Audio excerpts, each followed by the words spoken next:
Hello my dear friends, I welcome you to the fifth lecture of our first 11th standard chemistry lesson, that is some basic concepts of chemistry. Today we are going to study from the NCERT books laws of chemical combination.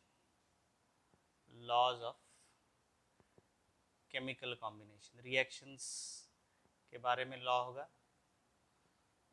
एक एक law देखेंगे और उस law का मतलब देखेंगे, interpretation देखेंगे. The first law is law of conservation of mass. यहाँ पे लॉ लिखा जाएगा. The first law is law of conservation of mass. लगातार आपको 10th स्टैंडर्ड के सिलेबस में से ये लॉ सिखाया जा रहा है. लॉ कहता है कि mass can neither be created nor destroyed. In terms of chemical reaction, we say in a chemical reaction, the total mass of the reactant is always equal to the total mass of the product. So the statement is mass can neither be created nor can it be destroyed. And the law is given by Anthony Lavoisier in 1789, scientist.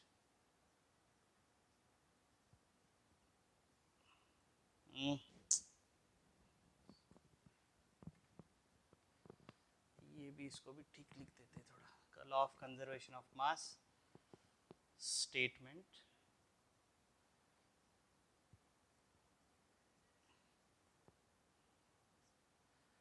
summation of the mass of reactant is equal to summation of mass of product. In a given chemical reaction, mass is neither created nor destroyed, so the mass of the total reactant side is equal to the total mass of the product side, right? Statement हो जाने के बाद we study the name of the scientist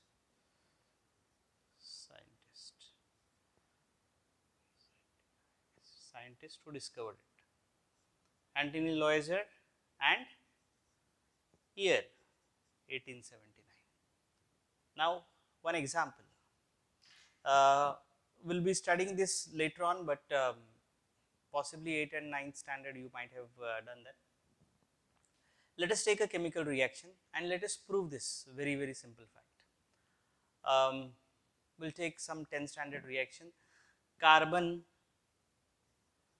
plus oxygen gives carbon dioxide. In a balanced chemical reaction, मैंने ये 10th के syllabus के वक्त भी बताया था. In a balanced chemical reaction, the total mass of reactant and the product is the same.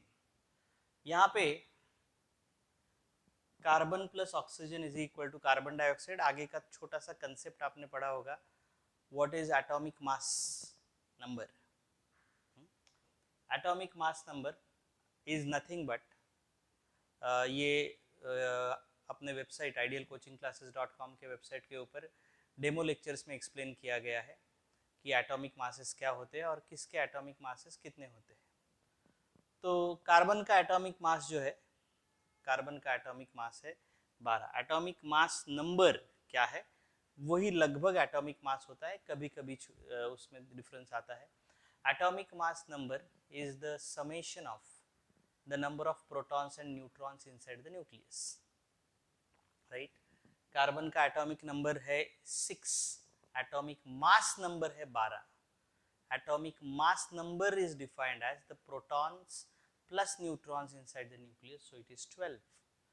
Oxygen, it is the number of protons plus neutrons inside the nucleus, 8 protons inside the nucleus, 8 neutrons inside the nucleus. Total comes out to be 16.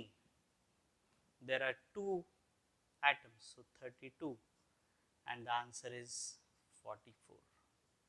बैठ रहा है क्या बराबर? देखो, the answer is yes. In a balanced chemical reaction, in a balanced chemical reaction, the total mass of the reactant 44 is equal to the total mass of the product 44. Carbon का atomic mass number 12, oxygen का 16, लेकिन 2 oxygen atoms है इसलिए 32. Carbon dioxide का atomic mass 44, therefore ये balance हो गया. Now your job is to find out 2 more such reactions. Okay, why I took carbon and oxygen, because we have done that number one, and Anthony Loiser, he majority of the reactions which we studied was combustion reactions, right? Next, law of definite proportion, the second law of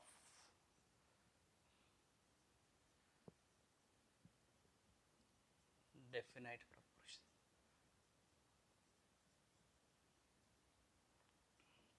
Statement.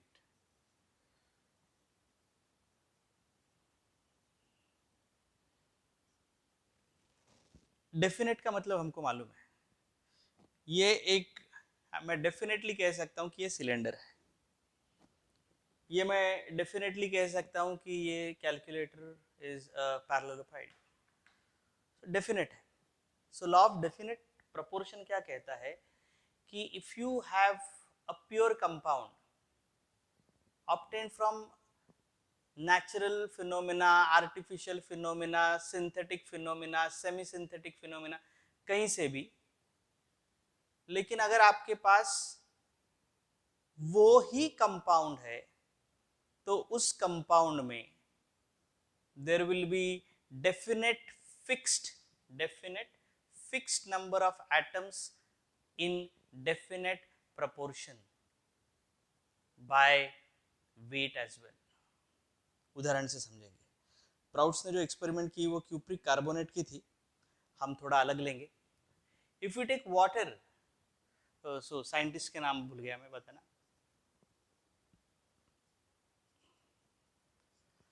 the scientist who discovered law of definite proportion was Joseph Proust, and he did it in the year, the year is not mentioned. Okay, so the year is not mentioned in the CBSE texts. So what he did was, he said that if we have a compound obtained from various processes, then that compound will have exactly the same proportion of elements by weight. Take an example. We take water. Okay, take rainwater, purify it, get H2O. Take the water which is coming from the tap, purify it, get H2O, distilled water, what we call it. Every water molecule which we have, if we have pure water, will contain 2 hydrogen atoms and 1 oxygen atom, that's it. And same proportion by weight. इसका मतलब क्या है, बड़े गौर से सुनिएगा इसको, ये मैं आगे लेके जाने वाला हूँ, क्योंकि कि उन्होंने कहा कि पानी किसी भी सोर्स से अगर लिया, लेकिन प्योर लिया, अगर 2 या 3 अलग अलग सोर्सेस से पानी लो और उसमें देखो कि कितने क्या एटम्स है, तो कोई भी सोर्स से आप पानी पाओगे. अमेरिका में का पानी बहुत अलग है, नासिक में का अलग है, मुंबई में का अलग है. No, that's not the case. You get H2O in the pure form, and you will always have 2 atoms of hydrogen and 1 atom of oxygen. And the statement is exactly the same proportion of elements by weight. अभी proportion of elements by weight क्या है ये बताता हूँ मैं. यहाँ देखिए H2O, hydrogen का एटॉमिक मास होता है 1, 2 हाइड्रोजन एटम्स तो 2, प्लस ऑक्सीजन का कितना बताया मैंने अभी वहां पे 16, टोटल कितना हुआ 18. अब देखो मैं क्या कर रहा हूं, अगर मेरे पास 18 ग्राम पानी है, if I have 18 grams of water, it will contain 16 grams of oxygen. If I have 18 grams of water, it will contain 16 grams of oxygen. If I have 100 grams of water, how much oxygen will be there? Percentage of oxygen, 16 into 100 upon 18. 16 into 100 upon 18, 88.89%. If I have 18 grams of water, it will contain 2 grams of hydrogen. If I have 100 grams of water, how much percentage of hydrogen?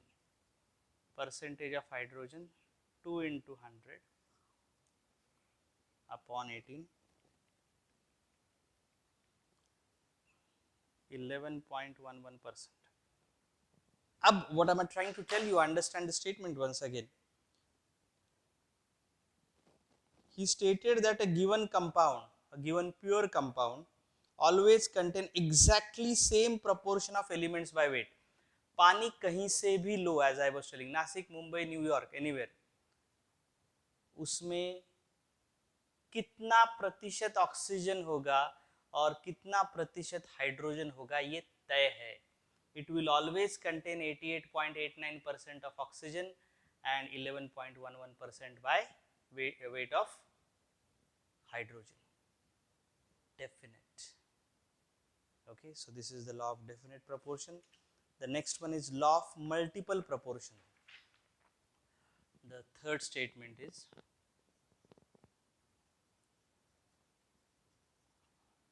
law of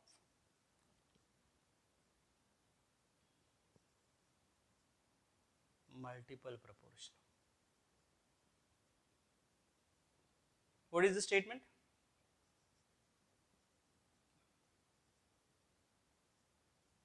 law of multiple proportion क्या कहता है कि अगर एक element दूसरे element के साथ, ये एलिमेंट ए एक एलिमेंट बी, इन दोनों के साथ कंबाइन करके दो अलग अलग कंपाउंड बना सकते हैं. उदाहरण, carbon plus oxygen gives carbon monoxide, carbon plus oxygen gives carbon dioxide. यहाँ पे कार्बन और ऑक्सीजन एलिमेंट्स वही है, लेकिन वो दो कंपाउंड्स दे रहे हैं. कार्बन और ऑक्सीजन कार्बन मोनोऑक्साइड दे रहा है और कार्बन और ऑक्सीजन कार्बन डाइऑक्साइड भी दे रहा है.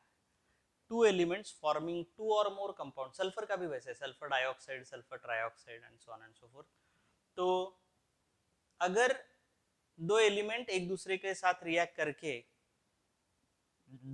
एक से ज्यादा कंपाउंड्स बनाते हैं, तो जो कंपाउंड बनाया जाता है ये वाले, इसमें जो वेरिएबल एलिमेंट है, वेरिएबल एलिमेंट कौन सा है? यहाँ पे कार्बन फिक्स है, एक ही है, देखो यहाँ एक है, इधर ये वेरिएबल है.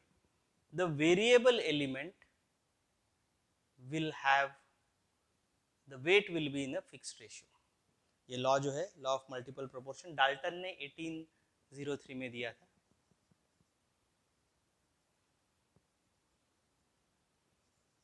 Scientist and here. अभी स्टेटमेंट एक बार टेक्स्ट में से बता रहा हूं. If two elements combine to form more than one compound, two elements combine to form more than one compound, the masses of one element that combine with the fixed mass. अभी masses भी देख लेते हैं. इसका मास आएगा 12, oxygen आएगा 32, 32 का आधा क्योंकि हाफ है 16, ये हो जाएगा 28, ये ठीक है, कोई टेंशन नहीं इसका. ये 12, ये आएगा 32, ये आएगा 44. ओके, अब स्टेटमेंट देखो उनकी सीबीएसई के टेक्स्ट में. If two elements can combine to form more than one compound, yes, the masses of one element, the masses of one element, ये वाला ऑक्सीजन के बारे में बात हो रही है, which combine with the fixed mass of other element, this is combined with the fixed mass of other element, are in the ratio of small whole number. This is in a ratio of small whole number. Is it? Yes. How?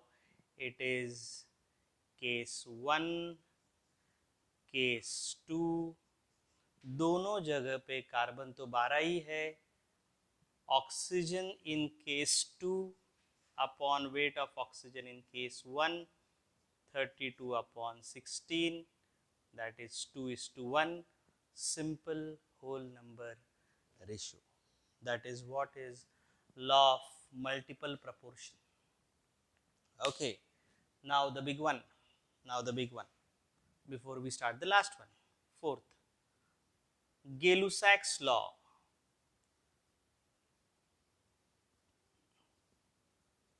Gay-Lussac's law, इसमें बंदे का नाम आ गया. Gay-Lussac's law of gaseous volume. अरे किसके बारे में बात कर रहे हैं वो भी आ गया.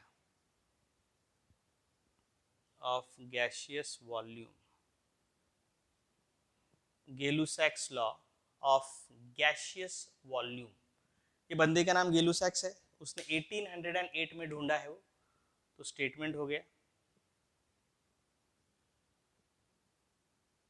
नहीं, स्टेटमेंट नहीं हुआ, रादर साइंटिस्ट हुआ. एंड ईयर हो गया. स्टेटमेंट बड़ा ही इंपॉर्टेंट, बड़ा ही इंटरेस्टिंग, बड़ा ही कंफ्यूजिंग. Gay-Lussac ने क्या कहा कि whenever gases combine in a chemical reaction either as reactant or product, जब कभी, सिर्फ गैसेस के बारे में बात होगी अभी इस केस में, whenever gases combine in a chemical reaction either as reactant and product, they do so in simple proportion by volume. What do you mean by they do so in simple proportion by volume? बड़े गौर से समझिएगा इसको. मैं इसको ammonia के उदाहरण से समझाना ज़्यादा सही समझूंगा. N2 plus 3H2 gives twice of NH3. इस रिएक्शन में nitrogen is reacting with hydrogen to form ammonia. Stoichiometric coefficients कितने हैं? नाइट्रोजन का 1 है, 1 दिख रहा है सबको, हाइड्रोजन का 3 है और अमोनिया का 2 है. इसको स्टोइचोमेट्रिक कोएफिशिएंट्स कहा जाता है. सभी गैसियस स्टेट में है. यस, ये जो प्रोसेस है इसको आप आगे जाके पढ़ोगे, हैबर्स प्रोसेस कहते हैं. The process is referred to as Haber's process. 1 times N2 plus 3 times H2 gives twice of NH3. इस उदाहरण से मैं आपको Gay-Lussac's लॉ समझाने की कोशिश कर रहा हूँ. Gay-Lussac's बंदे का नाम है. गैसियस वॉल्यूम के बारे में बात हो रही है. अरे वॉल्यूम के बारे में बात हो रही है, तो अब मैं बोलूंगा, बड़े ध्यान से समझिएगा. 1 volume of nitrogen will react with 3 volumes of hydrogen. उनके स्टोइचोमेट्रिक कोएफिशिएंट्स लिए मैंने, लेकिन सब गैस चाहिए. 1 volume of nitrogen will react with 3 volumes of hydrogen and will form 2 volumes of ammonia. 1 volume of nitrogen will react with 3 volume of hydrogen and will form 2 volumes of ammonia. 3 plus 1 plus 3 4 नहीं हुआ. 1 plus 3 कोई बोलेगा अरे हाँ 1 litre वो nitrogen reacts with 3 litres of hydrogen. Volume है ना, gas, तो लीटर बोलूंगा. 1 litre of nitrogen will react with 3 liters of hydrogen and 4 liters of ammonia. No, it is 2 liters of ammonia. That is where the mistake is made every single time. I'll take another example.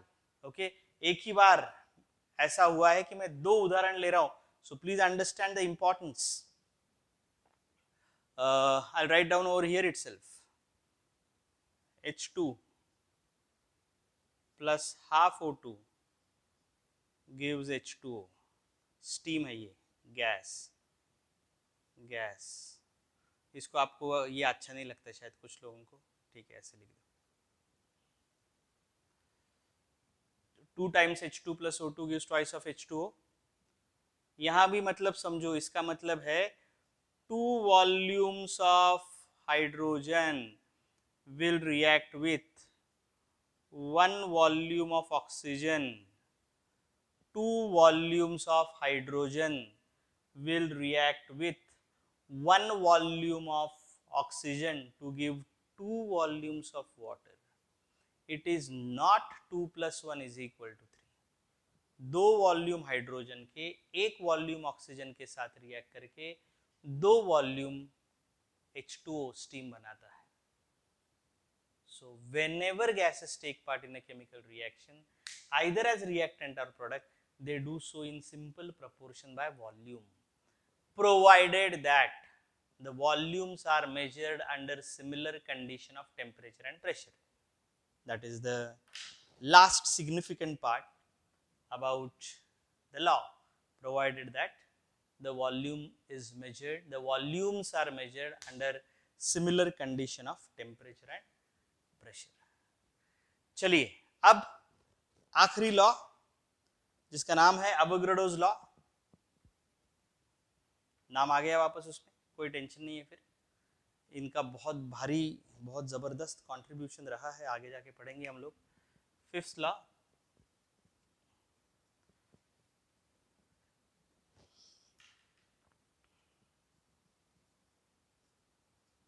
Avogadro's law.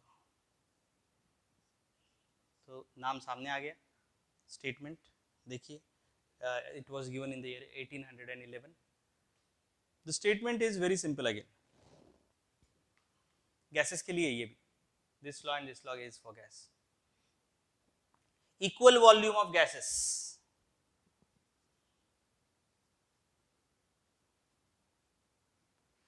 Volume equal ले लिया, दो gases है मेरे पास, चलो 2 gas लेता हूँ। ये इस कंटेनर में एक गैस है, इस कंटेनर में एक गैस है। Equal volume, is it not? या equal volume, equal volume of gases under similar condition of temperature and pressure. Temperature यहाँ सेम है, यस, दोनों का भी, या प्रेशर भी सेम है। अगर ऐसा है, ये 2 अलग अलग गैस है, इक्वल वॉल्यूम ऑफ गैसेस, इसमें कोई तो भी ग्रीन गैस है, इसमें कोई तो भी ब्लैक गैस है, दोनों का वॉल्यूम सेम है। Equal volume of gases, law क्या कहता है? इक्वल वॉल्यूम ऑफ गैसेस, दोनों के गैसेस अलग अलग, under similar condition of temperature and pressure,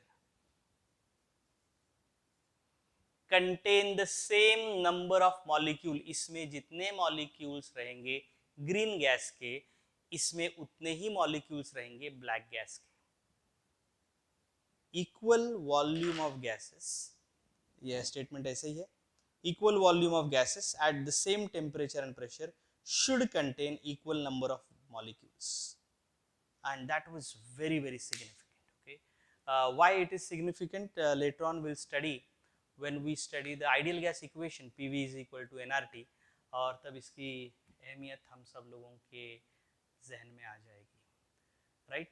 तो आज हमने ये 5 लॉज जो हमको लगने वाले, बहुत बार 11th-12th में ये लॉ लगता है, और ये पहले 3 लॉ जो है वो थोड़ा सा बेस जैसे जैसे क्लियर हो जाता है, बाद में आगे it becomes a very natural process that you understand it. लेकिन ज़्यादा नहीं पूछे जाते हैं, ज़्यादा लगातार अप्लाई नहीं होते हैं, लेकिन ये 2 हमको लगेंगे। इसका मतलब समझ में आया कि अगर गैसेस का वॉल्यूम सेम है, गैसेस अलग अलग है, टेम्परेचर और प्रेशर अगर सेम है, तो उन दोनों में सेम नंबर ऑफ मॉलिक्यूल्स रहेंगे। तो ये एवोगाड्रो जो थे, उन्होंने पहली बार ये मॉलिक्यूल लफ्ज हमको दिया है। यहाँ का लेक्चर हमको आज खत्म करना पड़ेगा। कल हम बात करेंगे जो इसमें से एक थ्योरी जिन्होंने दी है, law of multiple proportion, John Dalton. उनकी जो थ्योरी, उन्होंने, he was basically an Englishman and he was a teacher in school, और उनकी जो डाल्टन्स एटॉमिक थ्योरी है 1.6, आज हमने जो कवर किया है वो क्या है? वो है 1.5। तो कल हम Dalton's atomic theory which is 1.6 और atomic and molecular masses, atomic mass क्या है और एवरेज मॉलिक्यूलर मास क्या है, इसके बारे में बात करेंगे। आप थोड़ा सा पढ़ के रखिए और वेबसाइट के ऊपर के लेक्चर्स जो है वो एक बार देख लीजिए ताकि कल का टॉपिक समझने में आपको दिक्कत ना हो। सो रुक जाते हैं यहाँ पे। Thank you so much guys and girls and have a great day.